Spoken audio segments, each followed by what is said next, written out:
జీవితం విలువ పెరగాలి ఎలా?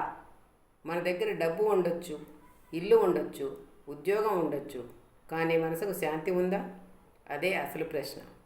ఈ రోజుల్లో మనిషి జీవితం పరుగుతూ ఉంది, కానీ గమ్యం ఎక్కడుందో అడిగితే నిశ్శబ్దం. క్వాలిటీ ఆఫ్ లైఫ్ అంటే ఏమిటో తెలుసా? రాత్రి పడుకున్నప్పుడు మనసుకు భయం లేకపోవడం, ఉదయం లేవగానే ఉత్సాహంగా ఉండడం, అదే నిజమైన సంపద. ఉదయం లేవగానే ఫోన్ పట్టుకుంటే నీ జీవితం నీది కాదు.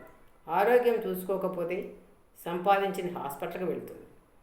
కుటుంబంతో మాట్లాడడానికి చిరాకు ప్రదర్శిస్తే, ప్రతిదానికి వాదిస్తే, నీదే కరెక్ట్ అని సమర్థించుకుంటే ఒకరోజు నీతో మాట్లాడేవాళ్లే ఉండరు.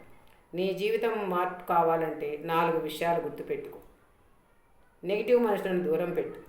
శరీరాన్ని ఆరోగ్యంగా కాపాడుకో. మనసును శాంతిగా ఉంచుకో. నీ కుటుంబ సభ్యుల మనసును శాంతిగా ఉంచు. సంబంధాలను విలువగా చూసుకో.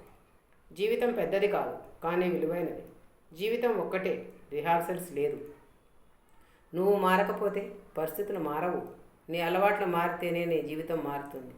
ఎల్లప్పుడూ నువ్వు చెప్పిందే కరెక్ట్ అనుకోకు. ఎదుటివాళ్ళు చెప్పింది వినడం, ఆలోచించడం నేర్చుకో. గుర్తుపెట్టుకో, ఇల్లు పెద్దదిగా ఉండడం కాదు గొప్ప, అందులో నవ్వులు పెద్దగా వినిపించాలి. ఎదుటివాళ్ళ ఆనందాన్ని హరించాలని అనుకోవడం క్వాలిటీ ఆఫ్ లైఫ్ కాదు.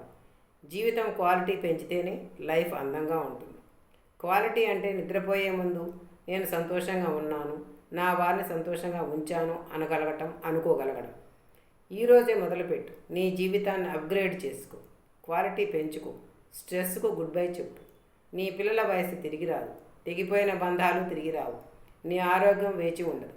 గుర్తుంచుకో, జీవితం ఒకటే, రెండో అవకాశం లేదు. లైఫ్ ఎంటీ అయిపోకముందే మారిపో. ఇప్పుడే ఆగి ఆలోచించు. ఫ్రెండ్స్, మమకారం నీకు తోడుని తెస్తుంది, అహంకారం నిన్ను ఒంటరిని చేస్తుంది.